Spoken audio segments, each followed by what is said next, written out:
Hello, നമുക്കിന്നൊരു sleeve cut ചെയ്യാൻ പഠിക്കാം. ഈ ഡ്രസ്സിന് വേണ്ടിയിട്ട് ഒരു സ്ലീവ് വേണം. അതിന് വേണ്ടി എങ്ങനെയാണ് സ്ലീവ് കട്ട് ചെയ്യാമെന്ന് നോക്കാം.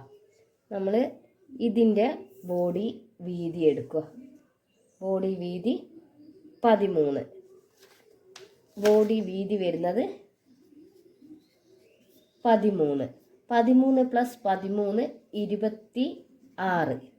ഇതാണ് ചെസ്റ്റ് അളവ് വരുന്നത്, നമ്മളെ ഡ്രസ്സിൻ്റെ ചെസ്റ്റ് അളവ്. ഈ ചെസ്റ്റ് അളവിൻ്റെ അകത്തുനിന്ന് 4 ഇഞ്ച് മൈനസ് ചെയ്യുക. അപ്പോൾ 22. ചെസ്റ്റ് അളവിൻ്റെ അകത്തുനിന്ന് 4 മൈനസ് ചെയ്യും നമ്മൾ. അപ്പോൾ 22. ആ 22 ഈ 4 ആ 4 കൊണ്ട് ഹരിച്ചാൽ എത്ര കിട്ടുമെന്ന് നോക്കുക. 5.5 ഇഞ്ച്. ആ 5 ഇഞ്ചാണ് ഇതിൻ്റെ കൈക്കുഴിയായിട്ട് വരുന്നത്.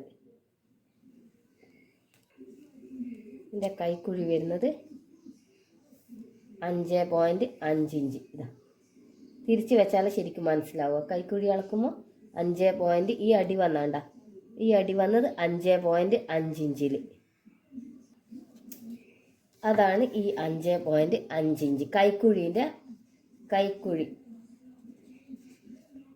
ഇനി കൈക്കുഴീൻ്റെ അടുത്തുനിന്ന് നമുക്ക് ഇങ്ങനെ കൈക്കുഴി വരക്കുമ്പോൾ ബ്ലൗസിൻ്റെ അകത്ത് കൈക്കുഴി ഇങ്ങനെ ചെരിഞ്ഞിട്ട് വരും.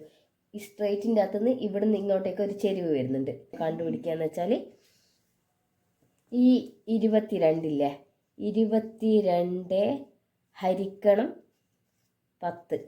അപ്പോൾ 2.2 ഇഞ്ച്. ഇവിടുന്ന് ഇങ്ങോട്ട് വരുന്നത് 2.2 ഇഞ്ച്. ഇങ്ങനെ വെച്ച് ഇങ്ങനെ രണ്ടാക്കി മടക്കുന്നു.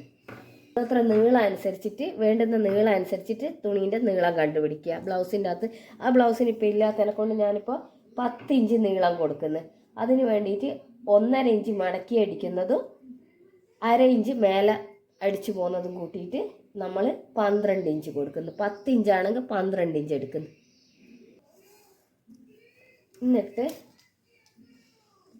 എന്നിട്ട് ഇതിൻ്റെ അകത്തുനിന്ന് നമ്മൾ ഇവിടുന്ന് ഒരു ഇത് കണ്ടുപിടിച്ചിട്ടില്ല, 2.2 ഇഞ്ച്. ഇതാ ഈ 2.2 ഇഞ്ച് ഇവിടെ കൊടുക്കുന്നത്. ഈ കൈക്കുഴീൻ്റെ അളവില്ല 5.5 ഇഞ്ച്. ആ 5.5 ഇഞ്ച് ഇവിടെ നിന്ന് അളന്നെടുക്കുന്നു. ഇവിടെ നിന്ന് 5.5 ഇഞ്ച്. എന്നിട്ട് ഇതാ ഈ 2.2 ഇഞ്ചില്ലേ, 2.2 ഇഞ്ച് എന്നാ അതിവിടെ എങ്ങനെ അടയാളപ്പെടുത്തുന്നത്. ഇവിടുന്ന് ഇനി താഴത്തെ 4 ഇഞ്ച് അനുസരിച്ചിട്ട് വീതി